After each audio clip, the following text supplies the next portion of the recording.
ఓం శ్రీ పద్మావతి దేవి నమః. శ్రీ పద్మావతి అమ్మవారి యొక్క కార్తీక బ్రహ్మోత్సవాలు నవంబర్ 17 నుండి 25వ తేదీ వరకు అంగరంగ వైభవంగా మన శాంతి నిలయంలో జరగనున్నాయి.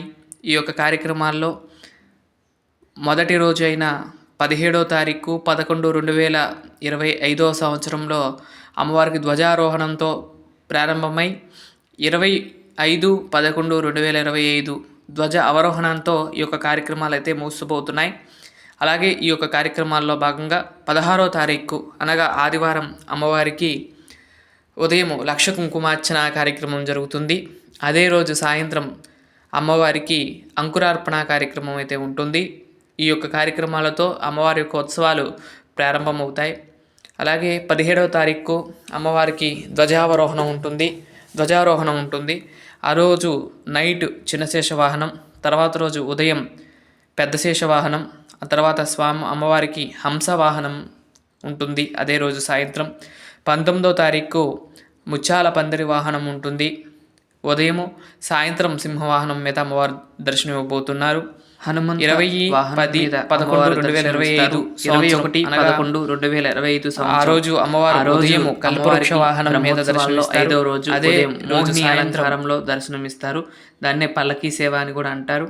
అదే రోజు 4 గంటలకు అమ్మవారికి వసంతోత్సవం ఉంటుంది. అంటే స్వామివారికి ఎలా అయితే గరుడ వాహనం ఎంత ప్రీతో అమ్మవారికి గజవాహనం అంత ప్రీతి.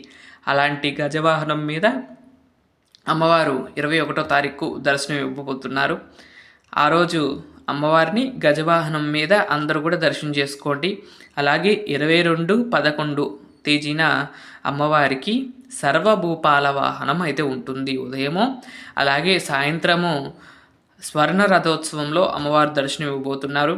ఆ రోజు సాయంత్రం స్వామి అమ్మవార్లకు ఎంతో ఇష్టమైన ప్రియ గరుడ వాహనం మీద స్వామి అమ్మవార్లు దర్శనం ఇవ్వబోతున్నారు. గరుడ వాహనం మీద అమ్మవారి యొక్క దర్శనం అయితే ఉంటుంది 22వ తారీఖు. 23వ తారీఖు అమ్మవారికి సూర్యప్రభ వాహన సేవ అయితే ఉంటుంది. ఆ రోజు సాయంత్రం చంద్రప్రభ వాహనం. 24/11/2025 సంవత్సరంలో అమ్మవారికి రథోత్సవం. అలాగే ఆ రోజు సాయంత్రం అశ్వవాహన సేవ అయితే ఉంటుంది.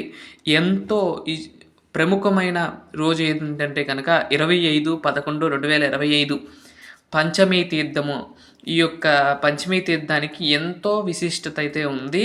ఎందుకంటే ఆ రోజు అమ్మవారు ఆ యొక్క బంగారు కమలంలో ఆ యొక్క పుష్కరిణిలో ఆవిర్భవించిన రోజు కాబట్టి ఆ రోజును పురస్కరించుకుని ఈ యొక్క కార్యక్రమాలన్నీ కార్యక్రమం అయితే ఉంటుంది. కార్యక్రమం అయిపోయినాక సాయంత్రం కార్యక్రమాల్లో నూతన వస్త్రాలను ఉదయం అలాగే నూతన ఆభరణాలు అయితే అలంకరిస్తారు. ఆ రోజు కూడా అమ్మవారికి శ్రీవారి నుండి వచ్చిన కానుకలను అలంకరించి అమ్మవారిని అలంకరణ చేస్తూ ఉంటారు. గత సంవత్సరం మన శాంతి నిలయంలో అమ్మవారి యొక్క తిరునక్షత్రోత్సవాలు చేయటం జరిగింది. అలాగే అమ్మవారి యొక్క కోరిక మేరకు పోయిన సంవత్సరం అనుకున్నాను, వచ్చే సంవత్సరానికల్లా నీ బ్రహ్మోత్సవాలకు వాహనాలన్నీ కూడా సిద్ధం చేసుకుని అమ్మ నీ యొక్క సేవ నిర్వర్తించుకుంటాననుకున్నాను. అదేవిధంగా తల్లి మనకి అనుగ్రహించి ఈ యొక్క వాహనాలన్నిటిని కూడా రెడీ చేసుకోవడం జరిగింది. ఈ యొక్క ఇన్ని వాహనాల్లో కూడా అమ్మవారి యొక్క దర్శనం అయితే ఉండబోతుంది.